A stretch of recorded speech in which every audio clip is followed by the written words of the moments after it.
Hello guys, நான் உங்கள் விக்ரம். இன்றைக்கி என்ன பார்க்க போகிறோம்னா, India versus south Africa match ரீசெண்டாக நடந்துச்சு இல்லைங்களா? அதுலேருந்து ஒரு முக்கியமான டேக் அவே ஃபார் லைஃப் அதை தான் பார்க்க போகிறோம். என்னென்னா, இந்த மேட்ச்சுக்கு முன்னாடி இந்தியா வந்து கண்டினியூஸாக 13 மேட்ச் ஜெயிச்சிருந்தாங்கங்க.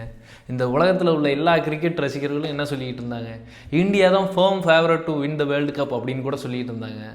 பட் இது இப்போ ரீசெண்டாக நடந்த மேட்சுக்கு அப்புறம் என்னாச்சு போங்கடா போ, எனக்கு எந்திரிக்க தெரியும். we all are human. எங்கேயோ ஒரு இடத்துல மிஸ்டேக் பண்ணுவோம், சரிங்களா? கண்டினியூஸாக லைஃப்பில் ஜெயிச்சிக்கிட்டே இருக்க முடியாதுங்க. ஸோ அதேமாரி தாங்க ஸ்போர்ட்ஸுங்கிறது. கண்டினியூஸாக நம்ம ஜெயிச்சிக்கிட்டே இருக்க முடியாது. ஒரு கட்டத்தில் தோல்வி வரும். ஸோ தோல்வி வந்தால் உடனே இந்தியாவை எல்லோரும் கிரிட்டிசைஸ் பண்ணுறாங்க. அதேமாரி தாங்க நம்ம லைஃப்பும். நம்ம ஒரு இடத்துல தோத்துட்டோம்னா நம்மளை எல்லோரும் கிரிட்டிசைஸ் பண்ணுவாங்க. கிரிட்டிசைஸ் பண்ணுறதுக்காக நம்ம வந்து தவழ்ந்து போயிடக்கூடாதுங்க. என்ன சொல்கிறேன்னா வச்சிங்களேன், நம்மளோட மிஸ்டேக்கை சரி பண்ணிக்கிட்டு நம்ம மறுபடியும் வந்து ஜெயிச்சு காட்டணும் அவங்களுக்கு. அதை தான் சொல்ல வரேன். அதுதான் லைஃபுக்கு ரொம்ப இம்பார்ட்டன்ட்டுங்க. நம்ம மேலே நம்ம நம்பிக்கை வைக்கணும். அதேமாரி நம்ம ஜெயிச்சுக்கிட்டே இருக்கோம் அப்படின்னு ஓவர் கான்ஃபிடென்ட்டாக இருக்கக்கூடாதுங்க. இதுக்கு முன்னாடி ஒரு ப்ரெஸ் கான்ஃபரன்ஸ் கொடுத்துருந்தாரு அந்த மேட்ச்சுக்கு முன்னாடி சூரியகுமார் யாதவ், இந்தியன் டீமோட கேப்டன்.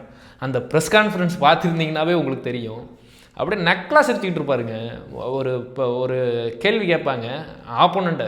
நம்ம எப்போதுமே வந்து நம்மளோட ஆப்போனண்ட்டோட டேலண்ட்டை நம்ம குறைச்சி மதிப்பிடக்கூடாதுங்க. நம்ம தான் பெரிய ஆள் அப்படின்னு நினைக்கக்கூடாது. தலகணமாக இருக்கக்கூடாதுங்க.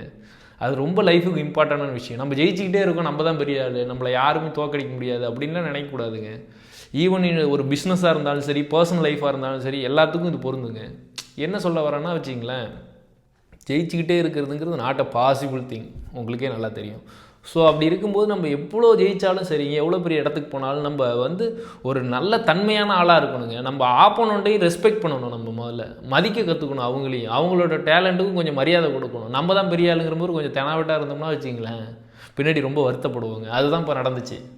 அதை வச்சு நிறைய பேர் அவரை ட்ரோல் பண்ணுறாங்கங்க. நானும் சோஷியல் மீடியாவில் ரொம்ப பார்த்துக்கிட்டே இருந்தேன். நிறைய பேர் ட்ரோல் பண்ணுறாங்க அவரை. பார்த்தீங்கன்னா ரொம்ப கஷ்டமாகுதுங்க. கொஞ்சம் பார்க்கறதுக்கு ஃபன்னாக இருந்தாலும் ரியாலிட்டியாக தான். அப்புறம் ஃபைனலாக ஒரு 3 விஷயம் சொல்கிறேங்க. லைஃப்பில் நம்ம தொடர்ந்து ஜெயிச்சுக்கிட்டே இருக்க முடியாதுங்க. It's a damn fact. So தோல்வி வந்தால் தோவலாதீங்க, மறுபடியும் எழுந்து ஓடுங்க ஜெயிக்கிறதுக்காக.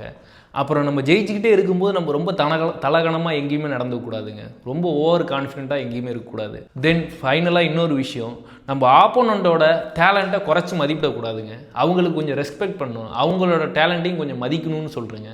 ரொம்ப தரக்குறைவாக எங்கேயும் நடந்துக்கூடாதுங்க. இந்த 3 விஷயத்தையும் மறக்காமல் ஞாபகம் வச்சுக்கோங்க. அப்போ தான் லைஃப்பில் தொடர்ந்து சக்சீட் பண்ணிக்கிட்டே இருக்க முடியும். அப்புறம் அந்த சேனலையும் மறக்காமல் சப்ஸ்கிரைப் பண்ணி வச்சுக்கோங்க. அப்போ தான் நான் போகிற வீடியோ டெய்லி உங்களுக்கு வரும். இன்னொரு வீடியோவில் பார்க்கலாம். பாய்.